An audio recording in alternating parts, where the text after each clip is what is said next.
Amin. Dalam kekekalan, Allah merancang satu kehendak. Kehendak ini telah tersembunyi di dalam dirinya. Karena itu ia merupakan suatu misteri.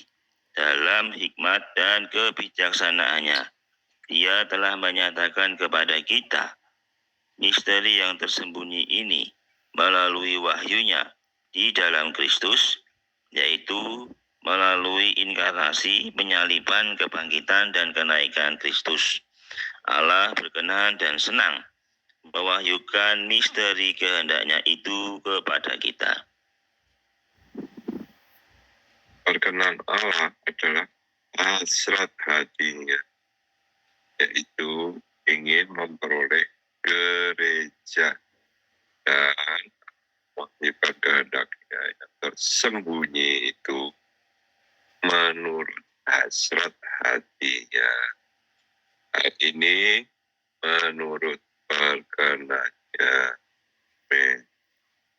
Amin. Puji Tuhan. Puji Tuhan, lewat bacaan ini saya dikuatkan lagi untuk yang berdaulat, yang maha ada, yang awal ada, sebelum segala sesuatu ada, yang tidak mengenal Tuhan pun mereka menyadari bahwa ada pencipta yang tidak diciptakan oleh pencipta lain. Ini dikenal dengan istilah kausa prima. Kausa prima itu pencipta yang tidak diciptakan oleh siapa. Ya itulah sebetulnya Allah kita, itulah Tuhan Yesus Kristus. Berikutnya di Tuhan saat ini segala sesuatu mungkin kita merenungkan Tuhan ini, pencipta yang tidak diciptakan oleh pencipta, kita semakin takut, gentar, dan semakin menyembah. Karena dia begitu baik, dia berdaulat penuh, dia bisa membunuh orang, akan bisa mencampakkannya ke dalam neraka. Tetapi dia berkorban untuk membasuh dosa kita. Tidak cukup dibasuh, tidak. Dan dia terus setiap hari berdoa dan menyalurkan dirinya sendiri ke dalam kita. Oh, sehingga tugas saya tidak lain hanya terpada menerima dia. Kalau sampai tidak menerima dia, itu berarti ya saya kurang ajar. Sudah diberi anugerah yang besar seperti itu, kok malah menutup diri, malah menolak. Seperti sikapnya Adam dan Hawa, kelimpahan di Taman Eden, banyak menerima pohon hayat, datang ke pohon dosa. Semoga saya diselamatkan dari mencari pohon pengetahuan yang baik, yang indah, buahnya untuk dimakan. Ya, biarlah dengan bacaan ini lebih menyembah Tuhan, menghormati Tuhan, takut Tuhan, mengapresiasi Tuhan setiap hari, setiap saat. Betul. Ya, puji Tuhan. Saya juga terjamah ya. Kita bisa mengapresiasi Dia setiap hari dan setiap saat melalui perkataan Tuhan dalam Wahyu 4 ayat 11.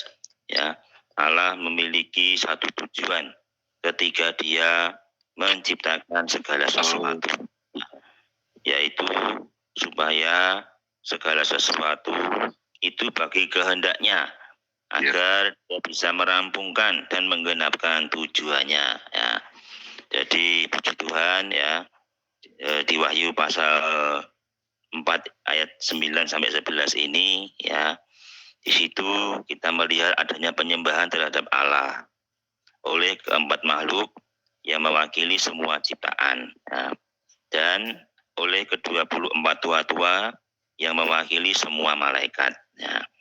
Wah, ini adalah ayat yang indah bagi saya. Nah, jadi di sini ya kita bisa melihat saudara-saudara bahwa ada 4 makhluk ya yang mewakili ciptaan dan ke-24 tua-tua yang mewakili semua malaikat ya. Ini adalah gambaran bagaimana semua ciptaan itu menyembah Allah ya. Semua ciptaan itu berkata kepada Allah kudus, kudus, kudus 3 kali ya. Ini menyiratkan bahwa Allah itu Tritunggal ya. Allah itu Tritunggal ya. Allah itu adalah Allah yang memiliki trinitas ya. Ya. Ada 4 makhluk dan 24 tua-tua itu menyiratkan mereka itu sedang memuji Allah Tritunggal ya. Ya, puji Tuhan ya.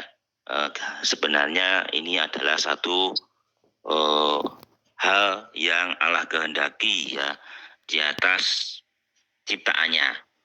Ciptaan Allah itu ya kita dan juga malaikat-malaikat ya.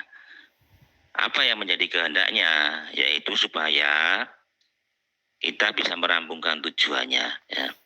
Yaitu setiap orang memiliki hayat ilahi, setiap orang menerima penyalurannya, sehingga ketika Allah ada di dalam orang itu dipenuhi Allah, dan Allah di dalam orang itu ya menyembah Allah yang ditata, Allah Trinitas itu ya.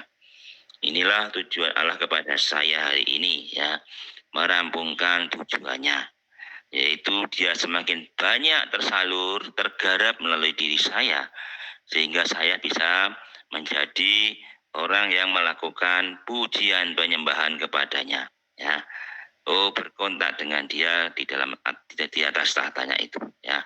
Puji Tuhan ya, kiranya kita semua juga menjadi sasaran tujuan Allah ini ya, sehingga setiap hari di atas mulut kita keluar puji-pujian kepada Allah di atas tahtanya. Amin.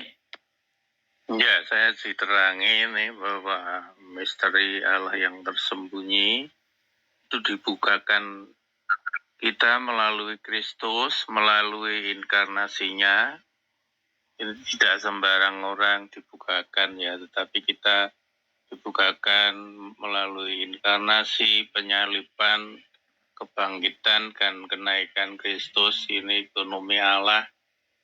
Allah berkenan dan senang memahyukan misteri itu kepada kehendaknya itu kepada kita. Inilah disebut hasrat hatinya, perkenanannya yaitu untuk memperoleh gereja yaitu kita. Ya, jadi Allah memahyukan kehendaknya yang tersembunyi itu menurut hasrat hatinya. Hal ini menurut perkenannya. Ini sungguh luar biasa dibukakan pada kita, sehingga kita bisa melihat hasrat hatinya yaitu ekonomi Allah. Amin, kita mengalaminya. Amin, amin. Puji Tuhan.